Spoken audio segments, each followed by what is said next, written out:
आज आप सुने बामन एकादशी व्रत कथा। युधिष्ठिर ने कहने लगा कि हे भगवान, भाद्रपद शुक्ल पक्ष की एकादशी की क्या नाम है और इसकी विधि क्या है?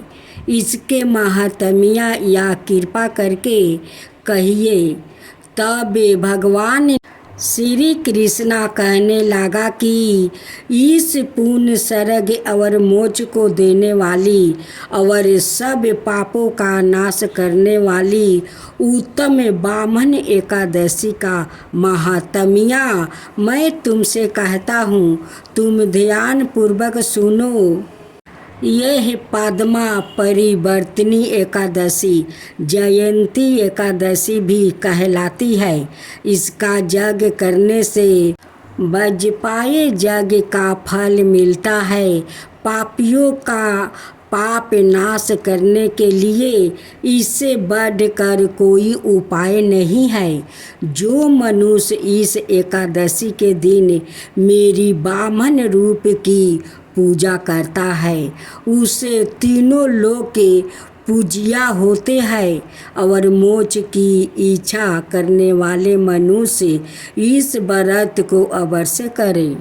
जो कमल नयन भगवान का कमल से पूजन करते हैं, वो अवश्य भगवान का समीप जाते हैं। जिसने भाद्रपद शुक्ला एकादशी को व्रत और पूजन किया है, उसने ब्राह्मण विष्णु सहित तीनों लोकों का पूजन किया है। हरि बसरे अर्थात एकादशी का व्रत अवश्य करना चाहिए। इस दिन भगवान करवट लेते हैं, इसलिए उसको परिवर्तिनी एकादशी भी कहते हैं। यह एकादशी जयंती एकादशी भी कहलाती है। इसका यज्ञ करने से वज्रपाय यज्ञ का फल मिलता है। पापियों का पाप नाश करने के लिए इससे बढ़कर कोई उपाय नहीं है। मनुष्य इस एकादशी के दिन मेरे बामन रूप की पूजा करता है, उसे तीनों लोक के पूजिया होता है।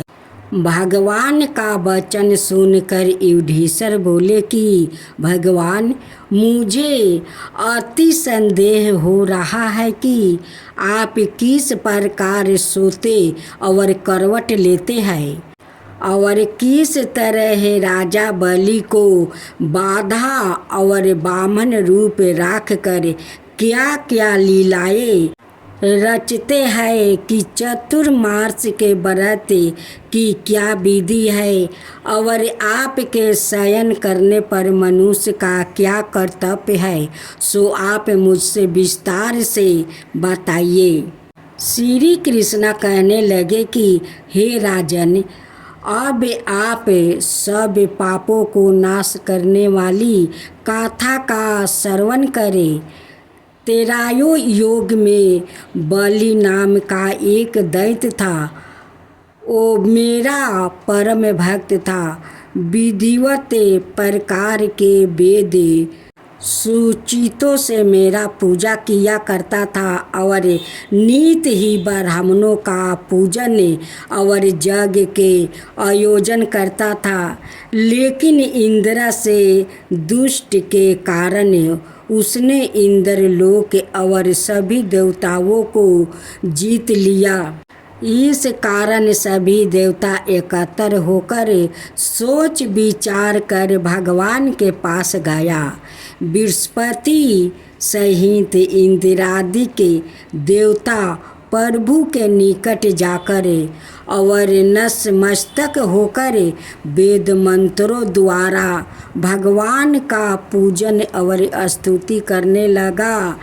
अत मैंने बामन रूप धारण करके पांचवा अवतार लिया और फिर अत्यंत तेजस्वी रूप से राजा बलि को जीत लिया।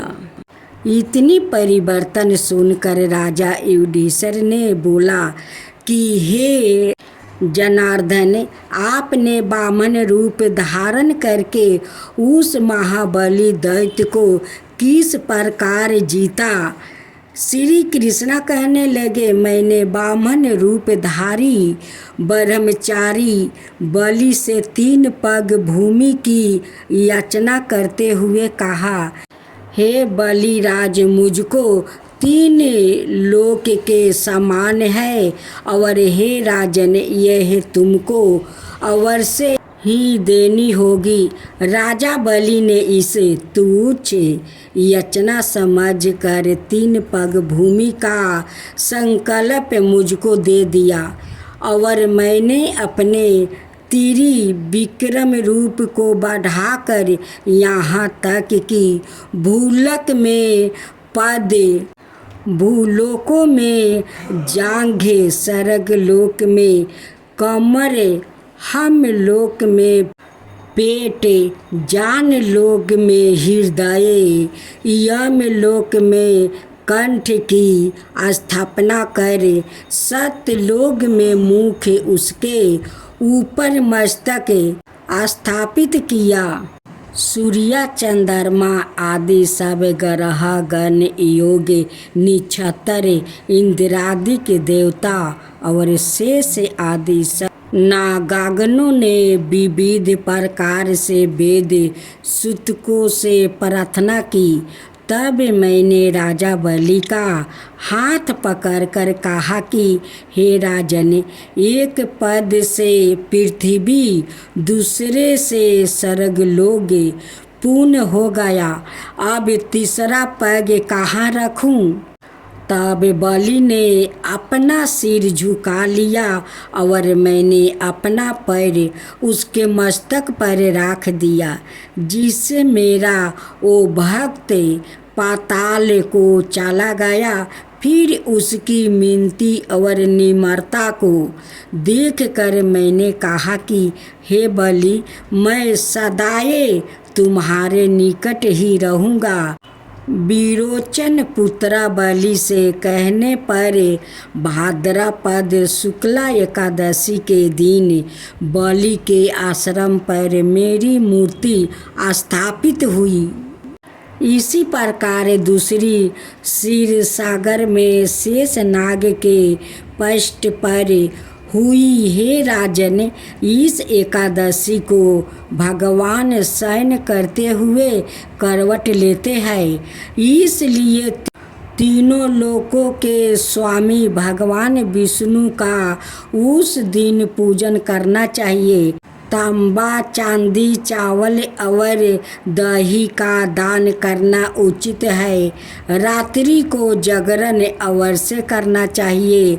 जो विधि पूर्वक इस एकादशी का व्रत करते हैं वो सब पापों से मुक्त होकर स्वर्ग में जाकर चंद्रमा के सामने प्रकाशित होते हैं और यश पाते हैं। जो पाप नाशक इस गाथा को पढ़ते या सुनते हैं उनको हजारों अश्वमेध यज्ञ का फल प्राप्ति होता है।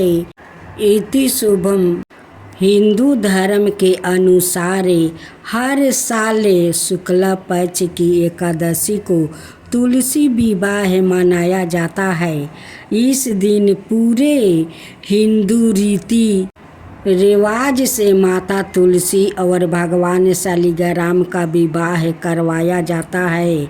इस विवाह को कराने पर ऐसा माना जाता है कि इससे न केवल माता तुलसी बिल्कुल भगवान विष्णु का भी आशीर्वाद मिलता है। तुलसी विवाह से जोड़ी पौराणिक कथा। माता तुलसी का असली नाम बिंदा था। उनका जन्म राक्षस कुल में हुआ था, लेकिन वो श्री हरि विष्णु की परम भक्त थी। बिंदा जब बड़ी हुई तो उनका विवाह जलंधर नाम का असुर से करवा दिया गया। बिंदा भगवान विष्णु की परम भक्त तो थी ही, साथ ही वो पतिव्रता स्त्री भी थी। उनकी भक्ति और पूजा के कारण उनका पति जलंधर अजय होता गया और इसके चलते उसे अपनी शक्तियों पर अभिमान हो गया और उसने स्वर्ग पर आक्रमण कर देव कन्याओं को अपने अधिकार में ले लिया। इससे क्रोधित होकर सभी ने देव भगवान श्री हरि विष्णु की शरण में गया और जलंधर के आतंक का अंत करने की प्रार्थना की। परंतु जलंधर का अंत करने के लिए सबसे पहले उसकी पत्नी बिंदा का सती व्रता भंग करना अनिवार्य थे। भगवान विष्णु ने अपनी माया से जलंधर का रूप धारण कर बिंदा के पति व्रता धर्म को नष्ट कर दिया और उसके परिणाम स्वरूप जलंधर की शक्ति छीन हो गई और वो युद्ध में मारा गया। लेकिन जब बिंदा को श्री हरि के छल का पता चला तो उन्होंने भगवान विष्णु से कहा, हे नाथ, मैंने आजीवन आपकी आराधना की है, आपने मेरे साथ ऐसा कृत्य कैसे किया? इस प्रश्न का कोई उत्तर श्री हरि नहीं दे पाए और तब बिंदा ने भगवान विष्णु से कहा कि आपने मेरे साथ एक पाषाण की तरह व्यवहार किया है। मैं आपको श्राप देती हूँ कि आप पाषाण बन जाए। यह कहते ही भगवान श्री हरि पत्थर समान हो गया और दृष्टि का संचालन बिगड़ने लगा।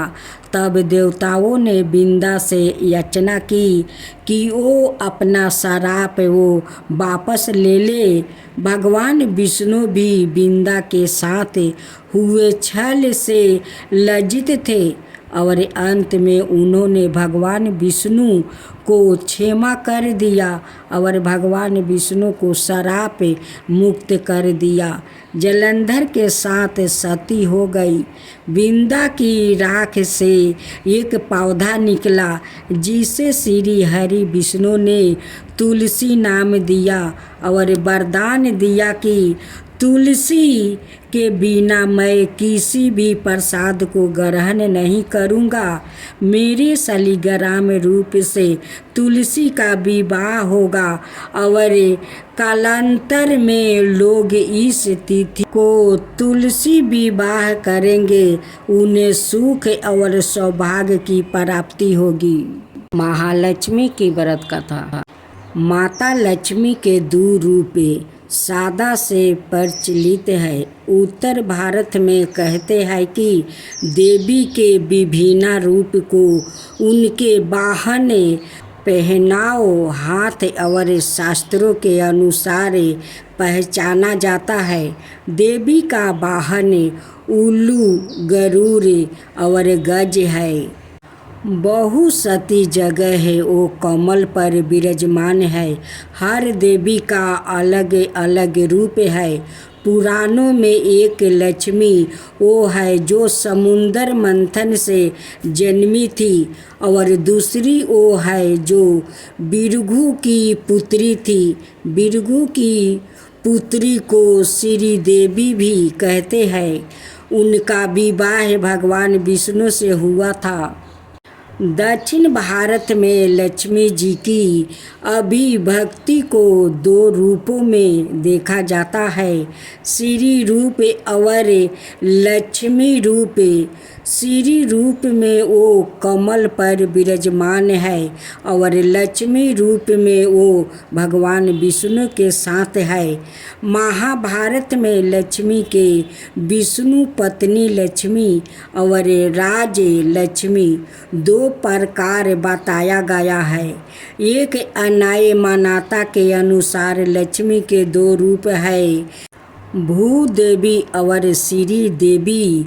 भूदेवी धरती की देवी है और श्री देवी स्वर्ग की देवी है, पहली उर्वारा से जोड़ी है, दूसरी महिमा और शक्ति से भूदेवी सरल और सुहागिन पत्नी है, जबकि श्री देवी चंचल है। विष्णु को हमेशा उन्हें खुश रखने के लिए प्रयास करना पड़ता है।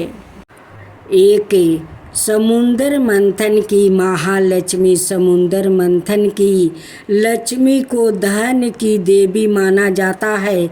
उनके हाथ में स्वर्ण से भरा कलश है। इस कलश द्वारा लक्ष्मी जी धन की वर्षा करती रहती है। उनके वाहन को सफ़ेद हाथी माना गया है। दरअसल महालक्ष्मी जी के 4 हाथ बताया गया है।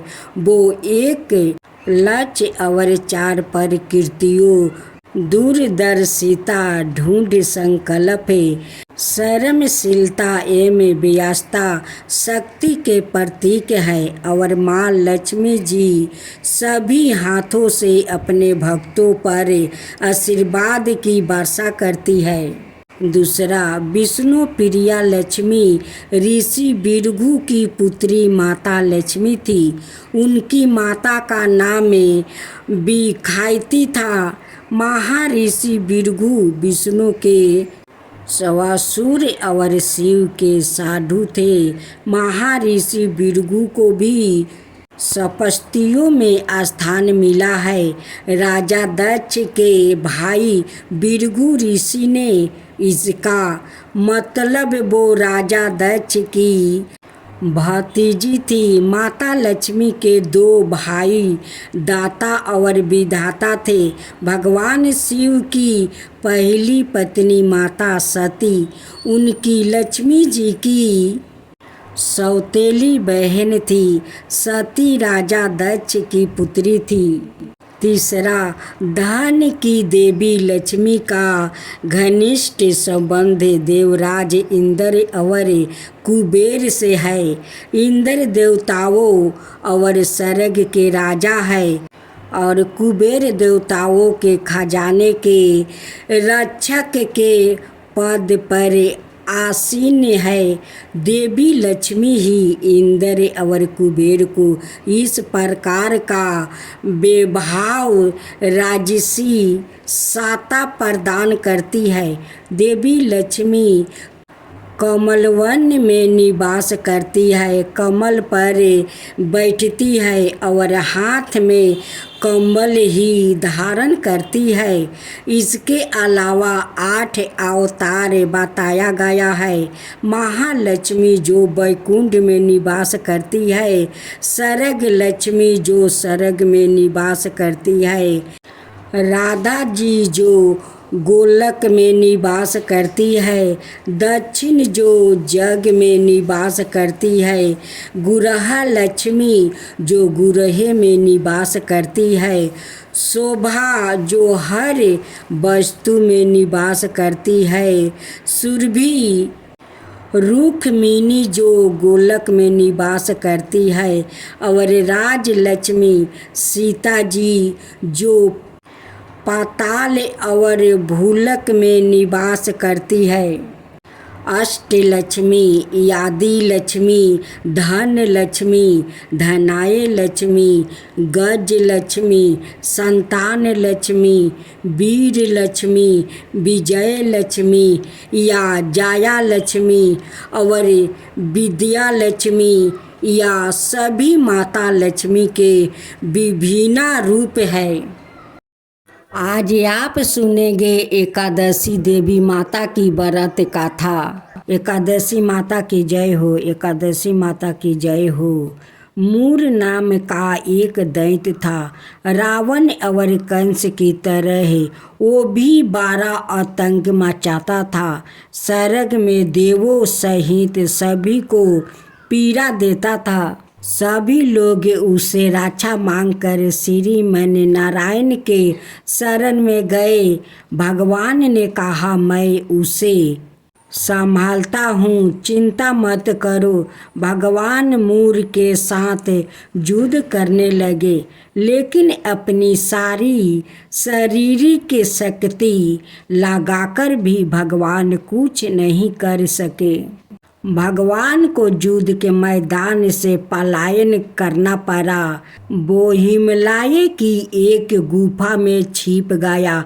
मूर भी उनका पीछा करते हुए वहां पहुंच गया। भगवान ने ध्यान करना शुरू किया और उनके मन से एक शक्ति उत्पन्न की। उनकी मानसिक शक्ति, इस शक्ति ने बाहर आकर मूर को अपनी तलवार से मार डाला। हम जानते थे कि शरीर में 10 इंद्रियां है, 5 ज्ञानेंद्रियां और 5 कर्मेंद्रियां, 11वीं इंद्रिया है मन। संस्कृत में एकादशी का अर्थ है 11।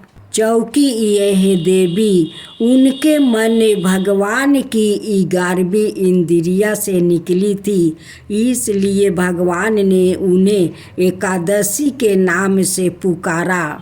एकादशी माता की उत्पत्ति का दिन उनके नाम से ही जाने लगा। माता एकादशी के अंतिम चरण के दौरान उत्पन्न हुई थी, इसे जयंती कहते हैं। और उन्होंने द्वादशी के पहले चरण के दौरान दैत्य को मार डाला था, इसे स्मृति कहते हैं। 11 माता की जय हो, 11 माता की जय हो।